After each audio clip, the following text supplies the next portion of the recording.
शिवाजी महाराज की जय, छत्रपती संभाजी महाराज की जय, क्रांती सूर्य महात्मा ज्योतिराव फुलेंचा आरक्षण जनक राजश्री शाहू महाराजांचा, डॉक्टर बाबासाहेब आंबेडकरांचा, मनोज जरांगे पाटील तुम आगे बढ़ो, हम तुम्हारे साथ हैं, मनोज जरांगे पाटील तुम आगे बढ़ो, हम तुम्हारे साथ हैं, एक मराठा लाख मराठा, एक मराठा लाख मराठा, मराठ्यांना ओबीसी मधलं आरक्षण मिळालंच पाहिजे, मराठ्यांना ओबीसी मधलं आरक्षण मिळालंच पाहिजे। कोण म्हणताय देत नाही, अरे कोण म्हणताय देत नाही, एक मराठा लाख मराठा, एक मराठा लाख मराठा।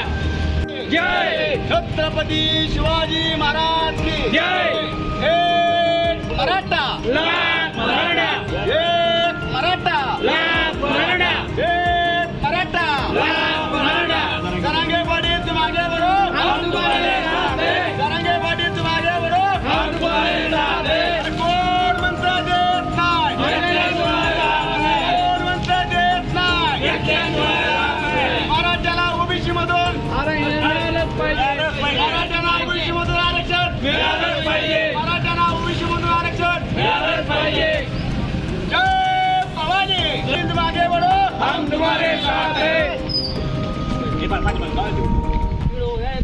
मराठा समाजाला ओबीसी मधलं आरक्षण मिळावं, मराठा समाजाला सरसकट कुणबी प्रमाणपत्र मिळावी याकरिता संघर्षोद्यम मनोज जरांगे पाटील आंतरवाली सराटी या ठिकाणी आज तिसरा दिवस उपोषणाला बसलेत।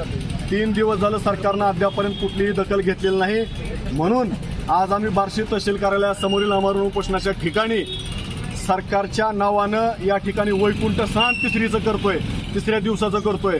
तर याच्यासाठी आताचे असणारे उपमुख्यमंत्री, मागच्या सरकारमध्ये असणारे मुख्यमंत्री एकनाथ शिंदे साहेब यांनी 26 जानेवारी रोजी नवी मुंबई या ठिकाणी मराठ्यांना आश्वासन दिलं होतं, नव्हे तर मसुदा तयार करून आणला होता आणि सांगितलं होतं की 15 दिवसामध्ये आम्ही या मसुद्याचं, या अध्यादेशाचं कायद्यामध्ये रूपांतर करू आणि मराठ्यांना ओबीसी मधलं आरक्षण देऊ। आणि त्या ठिकाणी मनोज जरांगे पाटील आणि मुख्यमंत्री एकनाथ शिंदे साहेब या सर्वांनी मिळून मराठ्यांना गुलाल उधळायला सांगितलं आणि मराठ्यांनी गुलाल उधळला। गोळे बाबडे असणारे आमचे नेते मनोज जरांगे पाटील आणि सगळा समाज संपूर्ण महाराष्ट्रामध्ये गुलाल उधळला। या घटनेला 1 वर्ष झालं तरी अद्यापपर्यंत सरकारनं मराठ्यांना ओबीसी मधलं आरक्षण दिलेलं नाही।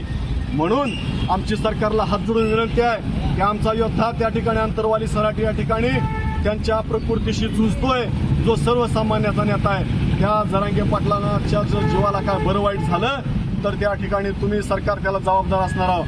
म्हणून आजच्या आज मराठा समाजाच्या आरक्षणाचा प्रश्न तुम्ही त्या ठिकाणी संपवा, अन्यथा मराठा समाजाला वैकुंठ स्नान आंदोलन स्थळी करायची वेळ आलेली आहे। इथून पुढच्या काळामध्ये या सरकारचं सुद्धा वैकुंठ स्नान 3रं 10वं 13वं घातल्याशिवाय हा मराठा समाज या महाराष्ट्रामध्ये शांत बसणार नाही।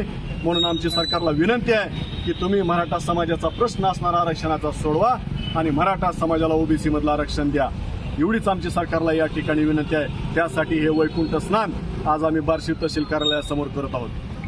छत्रपती शिवाजी महाराज की जय, छत्रपती संभाजी महाराज की जय, एक मराठा लाख मराठा, एक मराठा लाख मराठा। मनोज जरांगे पाटील तुम आगे बढ़ो, हम तुम्हारे साथ हैं, मनोज जरांगे पाटील तुम आगे बढ़ो, हम तुम्हारे साथ हैं, एक मराठा लाख मराठा, एक मराठा लाख मराठा। छत्रपती शिवाजी महाराज की जय, छत्रपती संभाजी महाराज की जय।